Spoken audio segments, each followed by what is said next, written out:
Hey everyone, my name is Andrew Davis, and you're watching Conversations in Pop Culture. And yes, I am hard to kill. And before I introduce my guest, I do want to remind everybody that my good friend Preston Poulter has a book called House of the Golden Princess and White Lily, and you can find his books on pocketjackcomics.com. He's a big supporter of this show. He's got awesome books, and there are some very interesting things in those books: female empowerment, D&D, Dungeons and Dragons. I want to make that crystal clear, but there's also maybe some other D&D in there in his books. So go check them out. Beautiful art. I do not think you will be disappointed. And if you go to pocketjackcomics.com, be sure to check out his books because they are absolutely awesome. And well, I was thoroughly entertained. But this interview is not about me and my preferences. So I just want to make that crystal clear because I have with me model, entertainer, content creator, Mishka Valour, or Goddess Mishka Valour. So welcome to the show. Thank you. Thank you for having me. It's nice to be here. Yeah, no, I am excited. I am excited. Obviously, there's a lot to talk about. You got a lot going on. You've done a lot of stuff. In I think 10 years, you've been doing all this stuff, for lack of a better word. But Mhm. I'm gonna let you introduce who you are because there's people who know who you are and there's people who don't. And I figured you're the person who should know you the best. Well, that would be most accurate.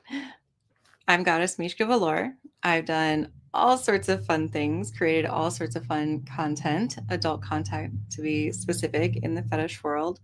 Everything from dominatrix side or in my past when I was on more of the submissive content side, and everything in between. I've worked with so many beautiful creators, especially throughout the Florida circuit, as well as in the online circuit. And you can find all sorts of my good stuff on Twitter, Clips for Sale, a few other places. We can get into that later though. Yeah, so there's a lot to talk about. So I figured that the question I have is, how'd you get into this? Because everybody has a different way how they get into the industry, I think is the appropriate word here. Yes. Um, so how'd you get into the industry? Because some people get in through modeling, some people get in through other means, some people have Mhm. a friend rope them in. Mhm. Yeah, literally or mentally, figuratively. I mean, Yeah. depending on how you gotta look at it. Pun I'm very sorry, much intended. I couldn't help. I couldn't help. But yes, how'd you get into the industry is the question. Yeah. I have a very amazing friend who has been part of the industry himself, and he actually took me to an adult club in Orlando when I was around 18 or 19, and he introduced me to the scene, and this was just mind-blowing for somebody who came from kind of more of a conservative background. And it was great to just have my mind totally opened to all of these amazing walks of life. And it was a space where it was very concerned with safe, sane, and consensual. Say that 3 times fast. Um, so he brought me there and he introduced me to all of his friends there and the owner. And I got to learn about so many different types of play. And I was immediately hooked. I was like, this is where I belong. These are my people. I don't know how or why, but I had to be here. So I would go every weekend that I could. And then occasionally I would get to go and actually film there. So I became part of their group that would film on the off days. And that just kind of turned into going to events, going to FetCon, and here we are today. Oh man, so much to talk about right there. Obviously, I mean, what was that like? Because you're coming into a safe environment in certain ways, and you're, I don't want to say dipping your toe in the water, but that's how it sounds, where you're inching in, but then you were just hooked, and it was like you just got it, right? Like it just Oh, yeah. clicked. It It just just clicked. I don't know how to explain it any other way. Where certain things to me on finances just clicks within Mhm. seconds. It's just I get it immediately. I was having a phone call today. I'm talking to somebody about baseball cards, and the person who was trying to sell me a course was like, "Oh my god, you're like a perfect fit." And like I could tell the person wasn't ready for the conversation Mhm.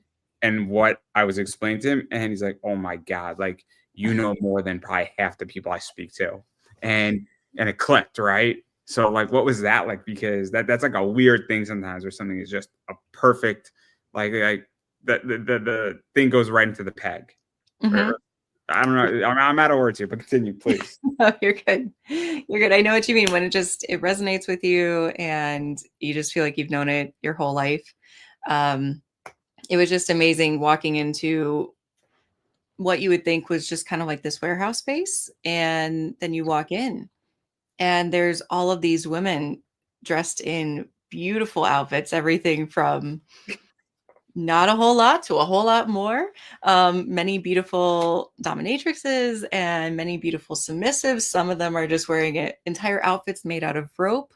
Um, there's giggling and screaming, and there's people hanging from the ceiling, and somebody's in a cage over there, and there's people relaxing on the sofa.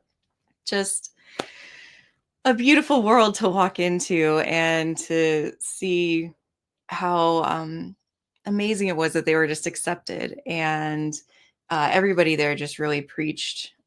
That's such a kind of like not a great word, but really impressed on you how important it was to communicate with each other and to say, hey, I like ABCD. I don't like these things over here. Where can we meet in the middle and let's have some fun? Let's explore each other. It was just, it was like, I'm getting excited just talking about it. Like, I'll ask you this, and maybe this will give also some clarification. So I went with a good friend of mine to Exotica Con in Jersey. ooh. So and I walk in there, and I mean, you really can't have much nudity there. I mean, you can have pretty much everything right up to the line. So Yeah. like a girl can't be topless, right? She has to have pasties on. Mhm. And same thing with a guy can't just have his dick out, for lack of a better word. Um, but you could have a lot of other stuff. A lot of skin can be shown. A lot of Mhm. things can be suggested. Things can kind of pop out a little bit. I don't know how to explain that any other way. But everybody was an adult in the room. I don't know how to explain that, right? So I'm Mhm. a big anime guy. I go to an anime con. You have people who are mature and adults, and you have 22-year-olds screaming, running around like out of control. But at Exotica Con, everybody was an adult. Does Yeah. that make any sense? So like I think that's where this becomes interesting, is that if you're walking into this world, everybody seems to be hopefully an adult. I mean, I don't know if that makes any sense. And this is where I think it gets really interesting, right? Because not every scene is like that. And not every club is like that. I mean, I know because when you speak to enough people in the industry, everybody has horror stories. Yeah. Yeah. Unfortunately, that does happen, and those places do exist out there. Hopefully, fewer and fewer every second. Um, this was not that experience. This was definitely everybody was an adult. Everybody had an awareness of each other and had a lot of respect for each other and their boundaries and their safe space. It was definitely not an experience where you think you're surrounded by little kids or even, maybe some young adults that haven't finished growing up yet. And that's okay. Everybody's at their own pace, but that was not the case here. The point I'm making about Exotica Con is that I was pleasantly surprised that there was a level of maturity, if Mhm. that makes sense. Where and look, maybe it's ignorance on my part because it was the first one I went to, and I wasn't like going in with judgmental positions, but I was pleasantly surprised with the maturity level, and I Yeah. think it's something that's interesting in that regard. But I digress. But that's my experience at Exotica Con, is that I'm like, okay, this Hmm. is a mature position, and okay, I mean, I wouldn't say it was. I'm sure there was people who were assholes there, but for the most part, it was a professionally mature environment, which was nice to be Yeah. in, because it's nice to be 32 and be around adults. Um, Yeah. yeah, I mean, I'll just say it that way. As much as I love my nieces, there's only so much Frozen I can watch before I start losing my mind. But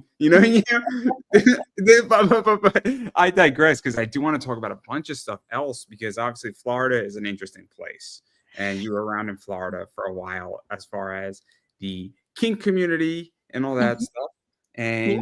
And I mean, you were doing a lot of stuff down there. So Mhm. obviously, I mean, besides shooting, and we're gonna get to that also. I mean, you were doing some cam stuff too. Mhm. with I think a Kink affiliate. So how did that happen? Because I remember Kink back in the day.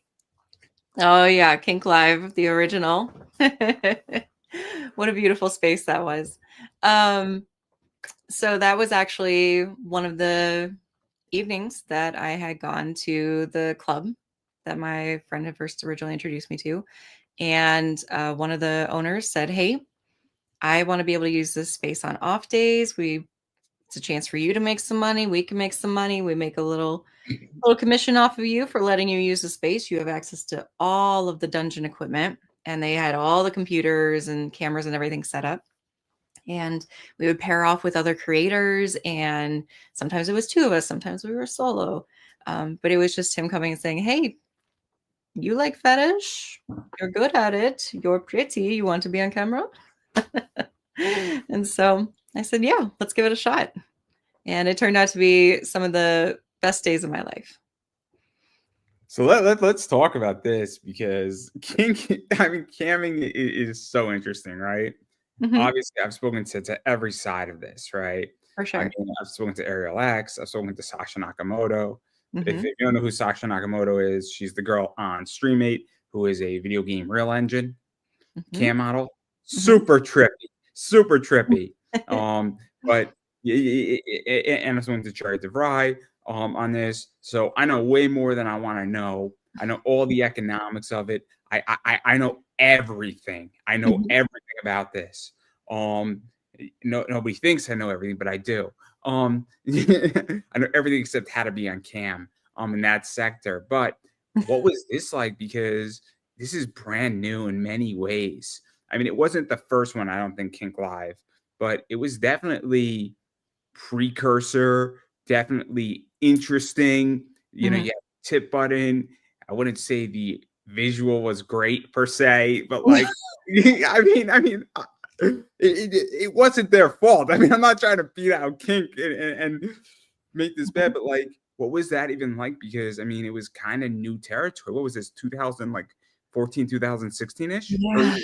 Yeah, I mean, not to technology date us, has not to changed so date much. us. Yeah. No, no, you're good. You're good. Yeah, no, it definitely had its glitches. There's no doubt. It's definitely improved a little bit. And Kink was one of the, I think, best recognized and one of the earliest ones that created like a fetish space because there's so many ways where you can cross lines where it's like inappropriate on camera. So I think it was like a territory that a lot of companies probably didn't want to go into. Just keep it with regular sex and dildos and things like that. And that's fine. That's easier. Um, but it was definitely fun navigating that. There was a lot of time wasters, we would call them. There was a lot of idiots. I say with love. There was a lot of lurkers as well. And you also had those gems, those people that really connected with you and that you created as much of a personal relationship as you could with somebody online. Um, so it was a wild ride. Let's say So, that. I want to talk about this actually because I think you're bringing up something that's really interesting. Mhm, Um, is that obviously kink was definitely more fetish based, mhm. meaning that if you went to kink and you were looking up those models, Yeah. and those people, obviously you were expecting more along the lines. I'm probably gonna get offensive words, so if I offend anybody, I'm sorry. But somebody who might be more into rope bondage, might be more into spanking, might be more of a submissive position, or might Mhm, be more trained in, I guess, a dom position, right? mhm. Or doing something. I don't know. Yeah, I could go through 20 fetishes. I really don't want to because there's going to be a lot more questions for my audience after this interview if I name like 20 of them off the top of my head here. Yeah. Um, but, but my point that I'm making is that obviously you're catering to a certain audience. And so, what is that like? Because obviously you're in this space in your personal life, you're Mhm, shooting in that space, but then it's also in the cam, but you're also catering to a particular customer. And there is mhm. something to be said about, well, you might be limiting the audience a little bit, but you're also getting to the right audience or client member or the customer. I don't know if that makes any sense, but that's what I think is interesting about this whole thing is that because it's almost customization to a degree at the Yeah. time. Yeah, it was really nice that it was this kind of a little bit of a niche and a pigeonhole because you were able to draw just that specific client. And I don't think even, probably not even as much now, but a little bit more now. Um, at the time, I think it was still a little bit frowned upon in the internet to be interested in those things. And so it was really great to be able to be one of the creators creating a safe space for that to happen. Um, and I definitely have the stories of like people with very interesting desires that, you know, you would not even think of. But, I think it's kind of beautiful that you get to learn about the diversity of what people love and like what turns them on. So it was a big lesson in understanding boundaries and what my boundaries were, and also understanding how to read people through simple text messages on a chat. So there was a lot of different answers there, but it's a really deep question. So there's a lot of things you could talk about within the first experience of that. You mentioned something else, also with this in particular, is that obviously I think that I mean, I'll just state it. I think society is more kinky than it's ever been. I think there's more diversity. I think there's more acceptance, per se. I think people, I mean, are more tolerable just in general, not even particular with sexual positions, but just issues in general. I think people are more empathetic in Yeah. society, or at least trying to be. Hmm. This goes just to basic understanding. So we could have a whole discussion about disability understanding, right?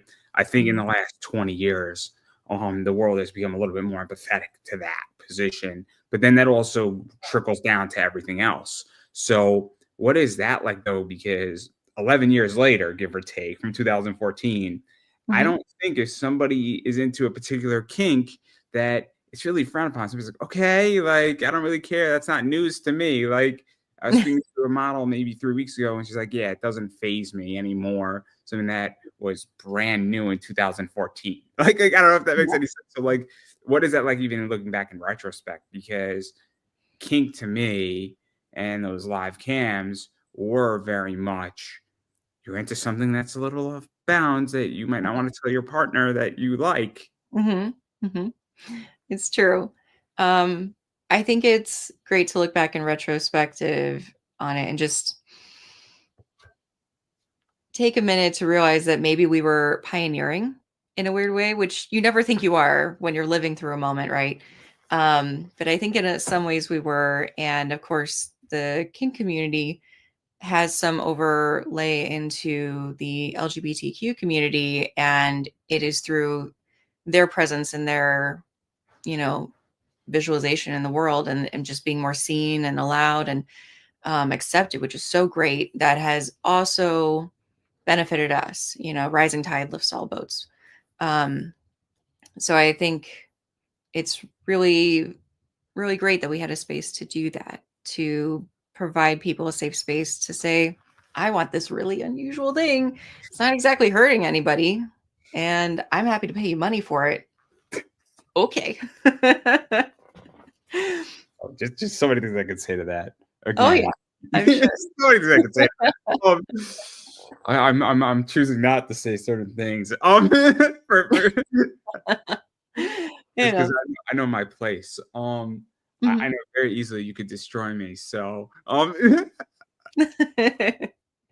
But that's part of the um, trust that you also build in the community because, it is. you know, nobody wants to be doxxed. So, when you have those relationships with specific people, you both kind of respect that there's like a vanilla world living out there where we have to have like more of a corporate face that's It's appropriate. interesting that you bring that up because there's a show, and you may or may not like the show, but it's the Whatever podcast. They have Okay. contracts, and they make the people come, not the docks where the studio is located, Hmm. for good reasons because you don't want to be swatted. I Yeah. mean, we could talk about whether you like something or you don't. Tim Pool's the same way, where Tim Pool's been swatted. That's not Yeah. a fun circumstance. You could not like somebody and you could not like their viewpoint, but you can't go, and there's a reason why people, and that's a vanilla position. And I would imagine that if you're in the adult community, you don't want to be swatted. I Mhm. mean, I'm not saying what I and what I don't do, but I'm not gonna go if I do something that is off the radar. I'm not gonna go dox somebody. I Yeah. mean, clearly it's just a professional courtesy. And I think it's really interesting in that regard. So again, safe spaces, I get that, but I don't even call it safe space. I just call it just common courtesy of not wanting to dox somebody and reveal their identity. I mean, I know people's real names and not their performer names. And Mhm. you're not gonna see me drop those names down, right? Right. That's Of just course. professional courtesy at Yeah. its minimum. Um, this is my real name, by the way. Andrew is my real name. So, but there's a lot of Andrew Davises in the United States, so True. it's gonna be hard to find me. But anyway, all jokes aside, but I do want to talk about something else with this too. Is that Oh. obviously in camming, you do get lurkers, you get freeloaders, you get people trying to get things for as much as they possibly can get. Mhm. And I don't think this is a new problem. I don't. I don't think it was a new problem in 2014. I don't think it's a new problem in 2025. No. Um, so how do you deal with that? Because I think that's interesting. And even outside of this whole thing, just in the adult world in general, I think there's a lot of freeloading shit that sometimes happens, or people try to get what they can get. It's in our nature, I think, in some ways. Not everybody maybe is that competitive about it, but I think in general, we all kind of want to get what we can. We want to get a lot of bang for our buck. But at the end of the day, it's sales. No matter what kind of packaging or what your product is, it's sales. So we have to understand customer service, negotiation, meeting the client needs. Even when you're a goddess, in a lot of ways, you're still servicing because you're taking an exchange for money or for goods or whatever it is. I'll Um, use a term. We all are a master. We all have a master to somebody. exactly. Yeah. Very few people can dictate what they want. Mhm. Um, I interview whoever I want, and I don't care. I Mhm. don't have a master as far as my show rules go, and who I want on my show, and when I want them on my show, and how I run it. But I know other people that have masters because they don't pay for it and they don't buy the position. I have been invited to networks to join, and I have no desire because I don't want to play by their rules. I want Yeah. to play by my rules. Um, and it's good, bad, and different. And it's not that expensive to run this show. It's not. And I'll just bite the bullet. I'll just bite the bullet so I can play by my rules. Mhm. And I say what I want, how I want to say it, good, bad, and different. And I have interesting opinions on things, but they're fun. So, Well, that's and good. yeah, I have crazy opinions on things, and I'm sure. I have no master to dictate what I can and can't say. And so Mhm. when I go on people's podcasts, I'm like, as a guest, I'm like, you gotta know I'm controversial, but I think it's so interesting that you do that. But like, I think you do have power though. If you're the model on cam and you're dealing with an asshole, you could block him. Yep. Yep. And that is nice. And occasionally the block button did have to be utilized. But if you're smarter at your craft, especially if it's a public chat room, you use them as leverage. You use them as a catalyst. You use them as a conversation spark. And if you're really clever, you let those in the chat room that do love and respect you take the garbage out and kind of handle them in their own time. I Because if you're kowtowing to them in the comments or whatever, you already lost the game. That's it. see. I like trolls to a degree. If a troll is coming at me, it's different than if they're coming at my guest. Yeah, that's fair. That's fair. Also, there are lines. So I had a person who was trans, and the person was clearly crossing a line. So I put them in a 15-minute timeout, Mm. which I thought was the appropriate way. My guest didn't see him. My guest didn't care, right? Oh, But at the good. same time, I'm like, you're not adding anything productive to the conversation. Mhm. You gotta be in a 15-minute timeout, and it's there's and it's not that I'm gonna censor somebody's speech, right?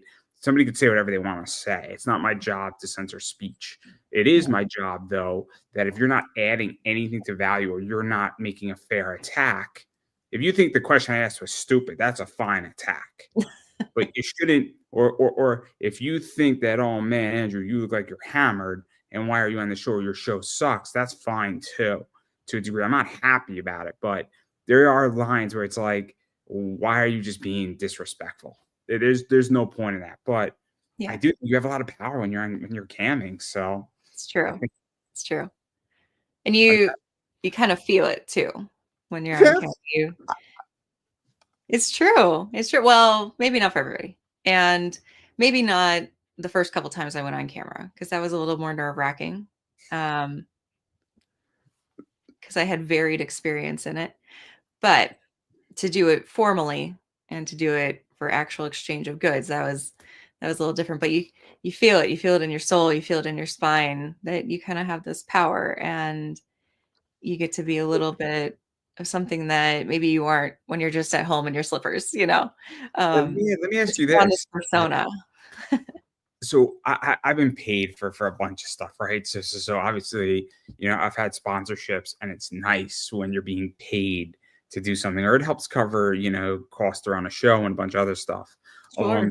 But what was that like getting paid for this for the first time? Because it must be weird. It must be weird because you're like, I don't know if it was fun for you to do it at the same time. Be like, this was great. I enjoyed doing this, but you Mhm. don't want to do it for free, right?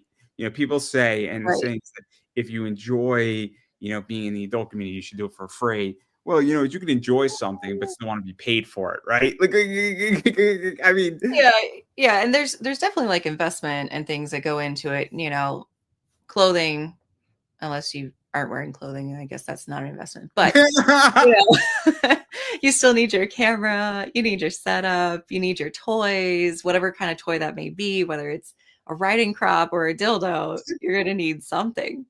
Um, so you're gonna have some sort of exchange. But let me tell you, when I got that first check, I laughed the whole way home, and it was a 30-minute drive home. It was a very long laugh. So it was really nice because I was like, oh my God, I can't believe I just got paid to do these basic things like, you just got paid to oh, break a man. little thanks. I spoke to somebody, and her response to me was that, "Oh, I can't believe I got paid to break a man," and I just started laughing hysterically Oh my because gosh. I thought that was funny. I thought that was funny, but I also have a fucked up sense of humor, right? Mhm. So I love dark comedy. I love dark comedy, and I Yeah. love things that are dark and messed up and just honest, brutal truths. Like I was watching Dave Chappelle talk about Chris Rock and Will Smith in the slap, and he said the one thing I would have done is made sure Will Smith did not enjoy the rest of his night if he slapped me. And I thought that was hysterical. Because he said, I don't know what I would have done, but the one thing I would have made sure of is to make sure Will Smith that would have not have enjoyed the rest of Yeah. his night. And for like a good 10 minutes, I was dying with laughter because Mhm. it was so honest, but it was so dark that it just made me Mhm. laugh That's hysterically. beautiful. Because Mhm. it's so true though. But again, I would imagine, but going even further into this, um, what is it also like to do a show with another girl? Because I would imagine that if Wouldn't you're you like to know? what Wouldn't you like to know? I would like to know. Thank you very much. No. What I mean by this is that obviously, I mean, I would imagine that it could be fascinating, right? Mhm. Because if you're subbing or doming her, there's that cool dynamic. Visually, it looks cool. There could be potential for more money, right, involved. Or it could also be less or more work, or it could also just be that you just have another person in, I guess, the room. So maybe you're dealing with less bullshit. I don't know, like exactly. I mean, there's a million things that could be in play here, or it could just be cool, Mhm. cross promoting. Because if one girl is really popular during this time period and you're up and coming, well, your name is getting exposed out there. You don't even need me for the interview. You just said it all. No, but it's true. And that was what was so great about working at that dungeon and in that space was there were like a dozen of us that would come in every night, and it was different people, and people would stay for different amounts of time. And especially when I was up and coming, several of them, took me under their wing and showed me a lot of ropes. I also probably annoyed several of them because I didn't know what I was doing. So for sure, I know that there was maybe a few moments where I did some silly things that weren't really great on camera, but it was great because you got to experience a lot of those different dynamics. And some of us had great chemistry on camera. Some of us were a little bored together. And what a beautiful human experiment that is in and of itself, the fetish stuff aside, just getting to see how two people can interact and control a room together, or seeing which one naturally steps up to be the like controller in the room and which one maybe is the jokester in the room or whatever it is. So that was always an experiment. And of course we had our personal favorites to work with, and those that our viewers had their favorites to watch together. So it was an adventure to say the least. I could tell you from my experiences that I had a co-host on a show for almost 2 years, and we just clicked, and it just Oh, worked, right? yeah. And I've tested other things with people, and it doesn't work. And it's just like me and my best friend. We are both New York. We are both Jewish, and we both have messed up sense of humors, and we make horrible jokes to each other and say terrible things to each other, and people have no idea how it works. And it's this idea that the relationship just clicks.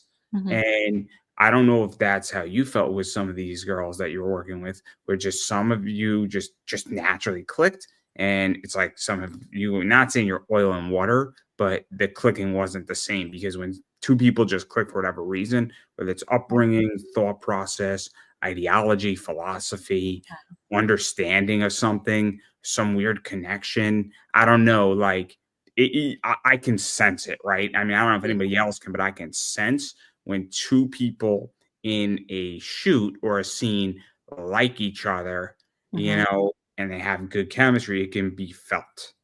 For sure. For sure. And I think the more we experimented as that group, which went on for, I'd say at least about a year, we got to know who worked well on camera together. And I would say you might not always know when people get along because there you might have pairings where they are loved on camera, they make a boatload of money on camera, the crowd is loving them, they're having great banter back and forth, but also maybe off camera they don't like each other all that much, but they make good money, so they tolerate each other. So, but for the most part, no, I really enjoyed everybody that I got to work with, and a handful in particular became friends even outside of it, and we ended up doing shoots and things like that even beyond just that dungeon space. So let's even talk about that too, because obviously being on cam is one thing, but then doing shoots, doing scenes, what is that like? Because I think that's also fascinating. I mean, Mhm. especially back, what, 2014, 2015, Clips for Sales was around, Yeah. Extra Lunch Money was around, I Want Clips, was that around? I Hmm. think, or is that started to happen? Many vids I don't think was around, right? No, maybe not. It was like you got Chatterbait and you had Night Flirt and I think it's still around. Sex Panther wasn't around yet. no, I don't think so. I know um, all of these companies. I know all these companies. It's yeah. terrible. It's a lot of information you have there. But it's definitely a different dynamic. I think the negotiating in that can be even harder because you are negotiating with the person who's doing the filming, or sometimes you're meeting with clients that want to film or like agree to be filmed in exchange for whatever's happening to them. So I think it's a different negotiation tactic, and This is not that interesting. there's less control, but it's a different kind of control. Because here, I could just close my laptop and be done. You know. This is interesting, right? Because we get into a whole bunch of stuff. So obviously, if you're shooting a solo custom, it's pretty basic, I think, where I mean, I'm not saying it's basic, but it's just you, right? Anything that involves you and nobody else is the easiest thing on the planet. Is that a fair assumption? Yeah. Yeah. Well, I guess it depends on how many hands you need for how many toys, but in general, yes. If you're if I'm to book and I want you to shoot with 3 girls, you now have to coordinate with 3 different people, 3 girls. You have to Mhm. figure out who's down for what, how this is gonna go. You gotta go find some talent, and it becomes a headache, right? Yep, you have Um, to do the location, you have to make sure everybody is safe to play with. You have to make sure that all the energies are really good to play with. You have to make sure it's in a space where people feel safe to play in that way. You've got a laundry list of things to manage, but oftentimes it is worth the effort. And that's why it's so important to have friends in the industry because you have people that you can trust and that you know are safe to work with. It's interesting you bring up energy. So I was speaking to a photographer and he planned a trip to, exotic country and he had 6 women on the trip. He said, I have to figure out these 6 women because if this could fuck up the whole trip of all these shoots. Because if one girl's being a bitch, and I'll just say that I have no problem stating it, and then she starts forming a clique with another girl, it's gonna throw all the other 6 girls out of whack, and all this is gonna be really bad. It's gonna be really Yeah. bad. So, Yeah. I thought it was funny when he was saying it, and he said it that way, and I just started laughing hysterically because I'm like, I know exactly how this could go down wrong. Oh That's yeah. the Oh yeah. It'd be very like sitcom style, just the chaos, or like I guess more like reality TV.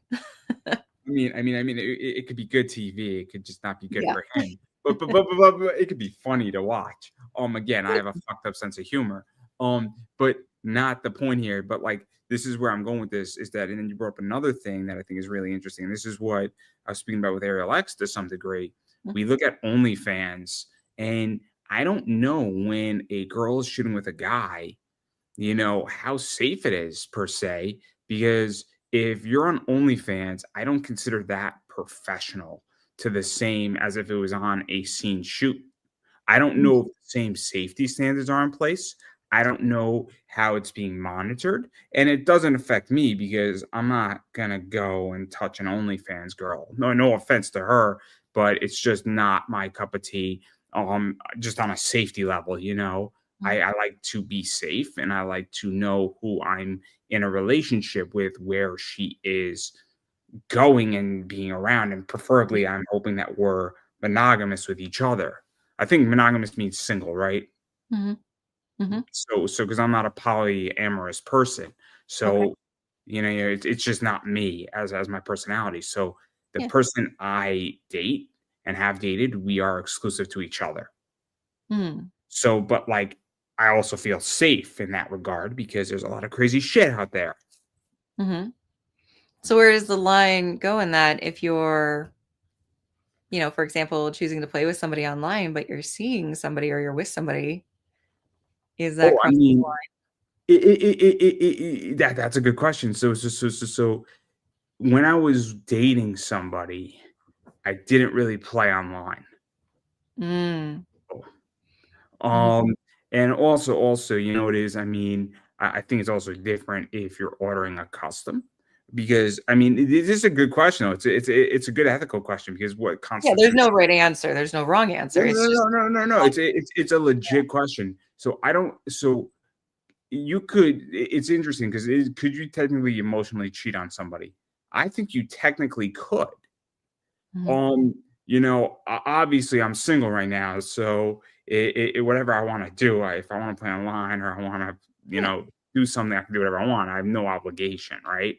But Mhm. if I'm married, unless my wife says you could go play online, it's not gonna happen. But even still, I'm probably not gonna want to do that because I'm probably gonna want to fuck my girlfriend and ideally fuck my wife, right? Like, I mean, and preferably she wants to do the same to me, right? I mean, so but that's a good question. That's a great question actually, is that Yeah.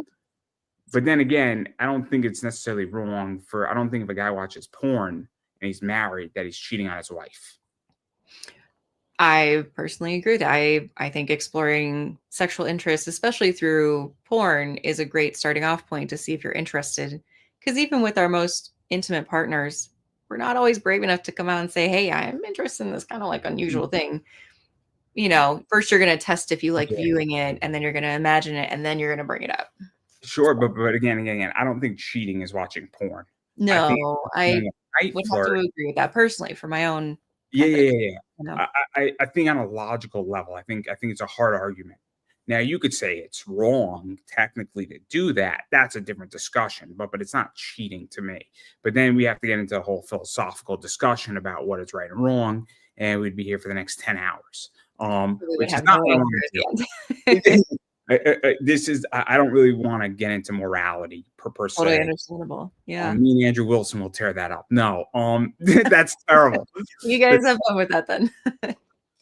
Oh my god, that guy is just a scary debater. He scares the Mhm. shit out of me. He's so good. He's Mm, so terrifying. Right, or whether you agree or disagree with the guy, he's such a good debater. mm. It's terrifying how good he is. You all learn something from the way he does things. But anyway, I digress. Um, but I find this interesting, right? Because it's like you're shooting stuff, and I mean, it's kind of cool. I mean, because you've done it all, right? I mean, you've done stuff for people. I think you've done your own stuff, and then you've done some custom work. Oh, And like, what is that like? Because all that stuff could be fun, right? And it's oh, also money, especially if you own it, right? It's yeah. evergreen.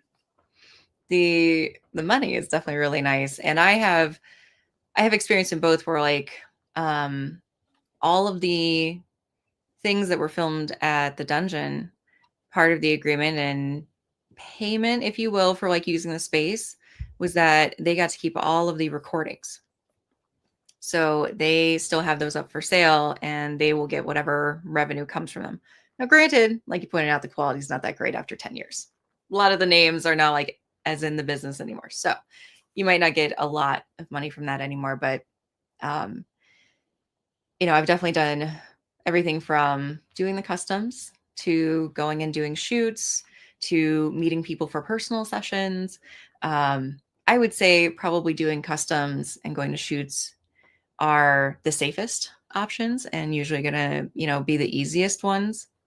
Negotiating an in person is a little bit harder, and you have to have a lot of trust with that person, or be very confident in yourself in self defense. So, it's, Let me ask you this about in-person stuff. So yeah. obviously, I'm not going to go too into details of my life, but I mean, questionnaires are important. Getting a sense of somebody, having a 15-minute conversation with somebody. I mean, I don't know if you can do this, but within 15 minutes, I can tell if I'm going to make money with somebody or not. Mm, Um, and I ask weird questions, right? I will ask okay. somebody weird questions, and people ask me weird questions about money. Mm, So this phone call I had about this whole baseball card stuff that's right related to my business. Person was asking me questions about money and about sales and what I was buying and selling. And when I started rattling stuff off, the person knew that I was legit. mm, So because I start saying, yeah, I just sold this card, this card, this card, this card. And Brent's like, I saw that sale on yeah. eBay. And Brent's like, oh, you're him. Yeah. So, I mean, I don't know if you do stuff like that, but, you Mhm. know, I've done stuff in the industry and I've had weird questions asked. Yeah. And person was like, I kind of feel comfortable with you in that That's regard. really good. And part of it's knowing, what questions to ask. And you can usually tell, like you said, in the first few minutes, if somebody knows the right questions to ask, if somebody really knows how a scene is likely to happen.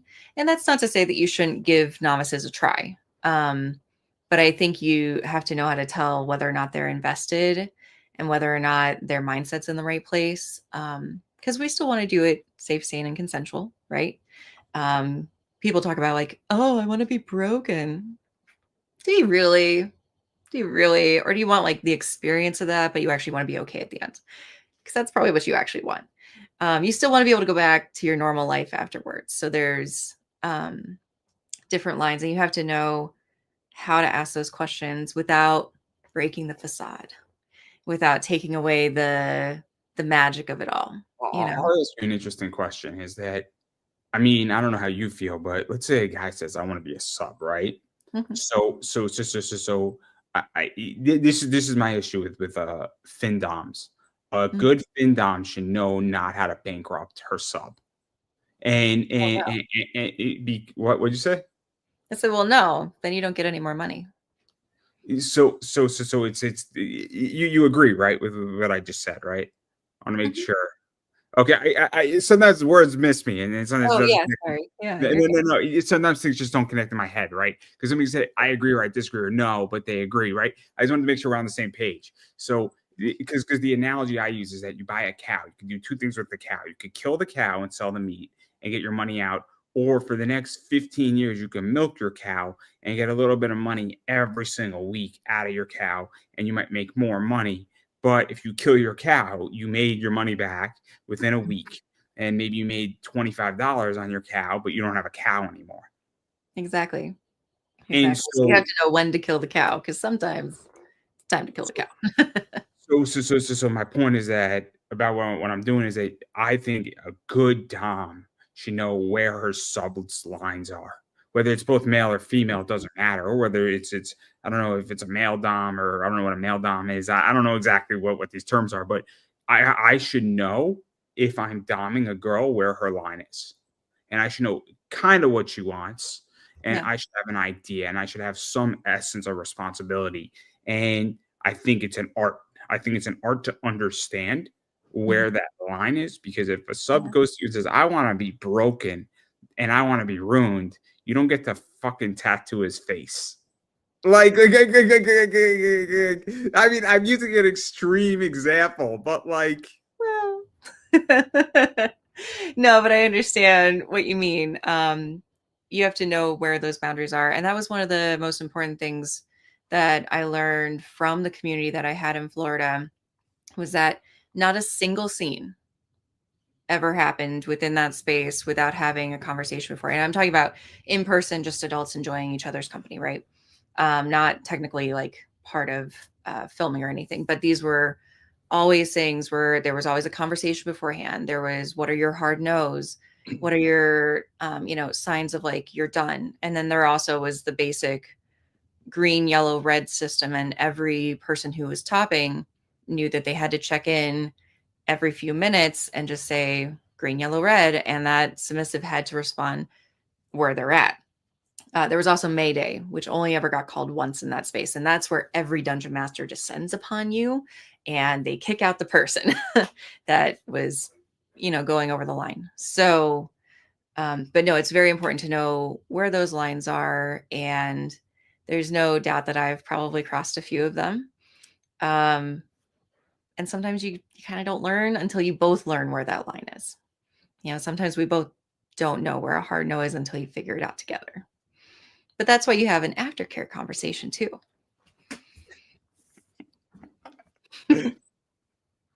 there's so many things I could say, so many things I could say that I do not want to say on camera, on Oh, live.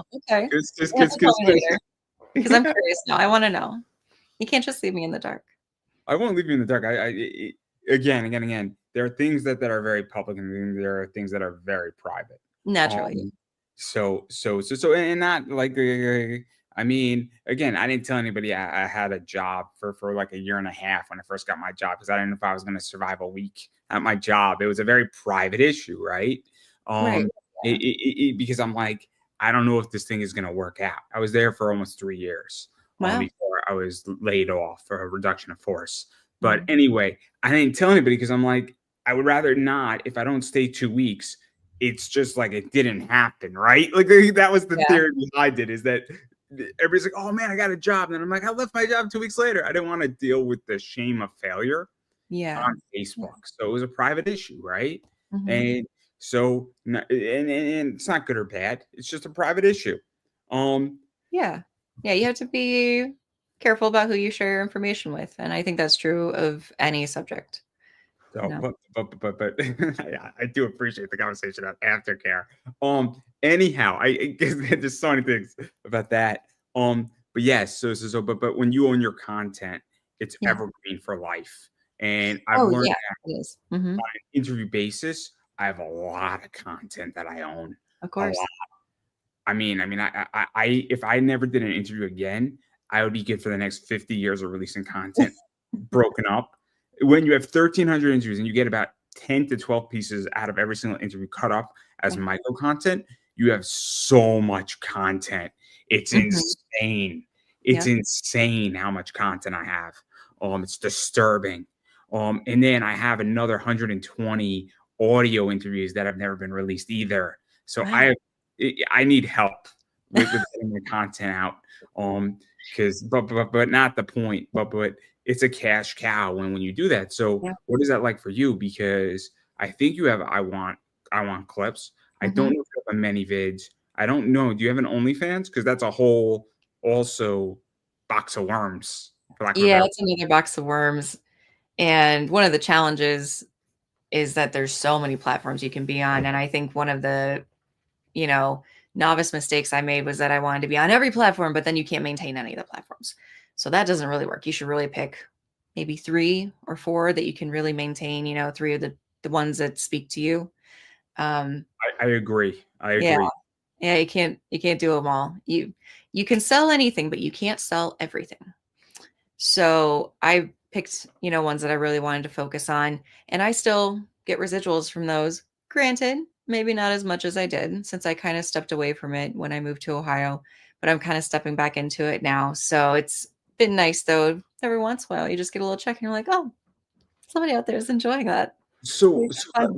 let's talk about that because obviously, people go into cycles. So I Mhm. took a step back aggressively from podcasting this year for a lot of reasons. Yeah.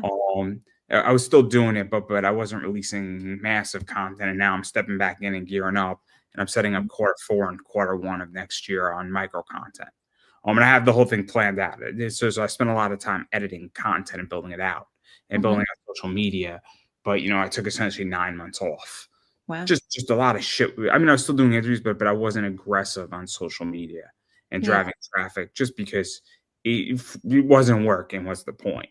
Um, but I think it's interesting because what is that like to come back in? Because you took a little time off, Mhm. and I think a lot of shit changed in between. Because I mean, there's a lot of crazy shit going on with this. I Yeah. mean, I'll just name some of this. You got OnlyFans kind of going left, right, and up and down. You Yeah. have Fansly going up, right, left, and down. You got Loyalists going left, right, up, and down.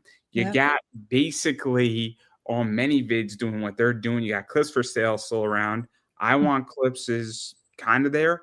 I don't Mhm. know if Extra Lunch Money's around. Mhm. Pornhub is complicated. Yeah. Um, which oddly enough, apparently Pornhub is a subsidiary of, I think every company is a subsidiary of whatever, of like browsers, Pornhub, like Cam8, Cam Soda, all those companies are all the same. It's insane. It's That makes sense. insane. It's Yeah.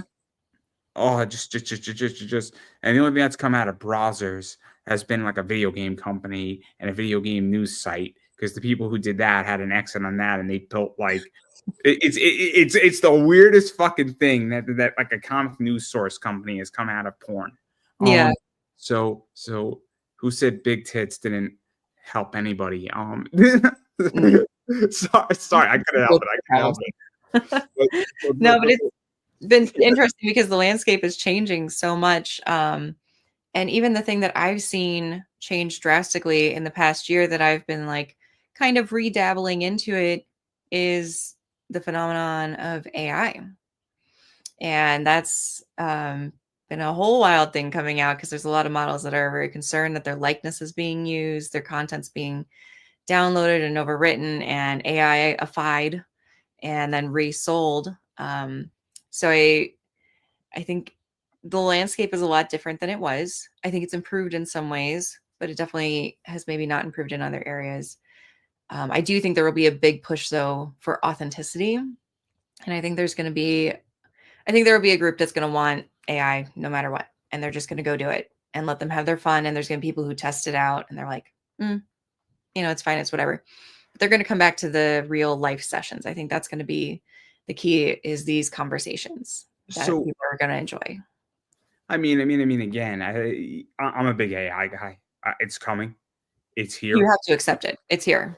It's now. It's been here. people Yeah. people hate me in the comic world, in which that people are not a fan of AI art covers. And I said, look, it's here, it's coming. They're getting better and better and better. Yeah. And if Gotta you're do an it. artist, it's nothing against you. But it's going to put 25 to 50% of you out of business. And nothing personal, nothing personal. Mhm. Figure out how to adapt, figure out how to understand. Yes. You need to get an education in how it works so you can protect yourself. Every time I have these conversations, I get attacked, I get yelled at, and so I stopped having these conversations. I said, "Great, I'm gonna go and buy a bunch of these stocks, Mhm. and I'm gonna get rich. And don't cry to me when I'm the one who's calling it out and yelling fire on the top of the hill, and the fire's 7 miles away, and I just want to protect the town. I'm Yeah. sorry, I tried." Yeah. And, but you don't have to buy an AI product. You don't have to buy it. If you Nope. don't like it, I mean, last time I checked, I live in America, and before anybody gives me shit, America is not a perfect country, but it's, I think, the best in the world, because I think you have so many goddamn rights in this country that are better than so many other countries in the world. I really believe that.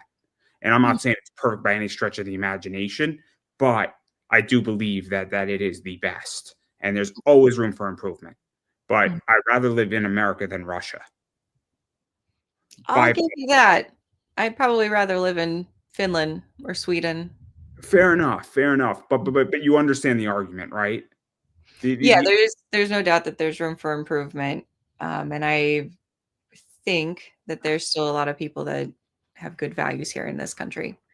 Um, but that's a point. very tumultuous topic. No, no, no. My point though that I'm making is about the AI position is that you are free not to buy the product, and you are free not to accept AI, and you are free to say, I want a real girl doing something on cam versus an AI model. You are free to choose that option. Or you're free to choose the AI option. And I'm not going to go tell a consumer what they can and can't buy. If they like something, that's your preference. It's the That's right. same thing with a kink, right? If you like watching girls get spanked versus what I like, I'm not going to tell you not to enjoy your shit. Yeah. That's how I Yeah. feel. I'm not gonna yuck your yum. Exactly. So that's the point I'm making. Um, but again, I find it fascinating about that with the AI position. And you mentioned something else, and I don't know how you feel about this, but obviously I've spoken to a lot of models. And how do you feel about protecting your content? Because that's a big issue too right now. Because I hate to say it, but I could steal a lot of content if I wanted to. Okay. And I watch a lot of content on Pornhub for free. Some of it's put up by the models themselves. Sometimes other stuff is put up, so I don't know. Well, I think one thing that was really, important and impressed upon me when I first got into this is that once it's out there, it's out there. You're not going to get it back. And I think much like art, we tend to borrow from each other. So I would really love if there were more things in place to help protect us as models, but I don't know that that's reality. But maybe one day. But I hate to do Fair this to enough. you. I have to cut our conversation here a little short. So I have But to I let do you want to go. give you a chance to promote yourself. I do want to give you a chance to promote yourself before you get out of here. So where can people find you, bother you? You can do it in 2 minutes, and then I'm gonna let you go. Okay, sounds good. So you can find me on Twitter, but I am moving over to Blue Sky. You can find me under Mishka Valour. I'm usually under Mishka Valour for most things. I'm also on Foot Finder. I'm still on I Want Clips. I'm on Bentbox for collections of photos. I actually am still on Night Flirt, and I'm looking to get back into my phone calls with that. So if you want to hear my beautiful voice, you absolutely can. And you can also reach out to me directly at mishkavalor@gmail.com if you want to discuss more private things and private sessions and things like that. I love ball busting. I love breaking men. I could break some women too, but I'm a little more of a feminist when it comes to that. So I have more fun breaking men. Um, and I love all sorts of different things. Sissification has also become one of my specialties I wasn't really seeking out, but it's out there. Um, there's hard rules though of no ABDL, no blood, no animals, no children. Other than that, let's explore. Let's have some fun. Let's see what you like. Oh, That's where that, you can that find works. me. Mm-hmm. That works for me. And then I'm just gonna quickly promote myself. I am Pop Anime Comics on all my Mm-hmm. social media. So just come find me, type it into Google, you will find me. Come hit me up, bother me. I am not a dominatrix. I am not really a submissive, at least on my channels. I talk a lot about fun comic pop culture stuff a lot, and I interview whoever I want. And yeah, that's everything that I got going on. And Yeah. I think that is a wrap, everybody. So I Well, hope thank you everybody's so much for having me. I really appreciate your time. and that is a wrap, everybody. That is a wrap. Bye.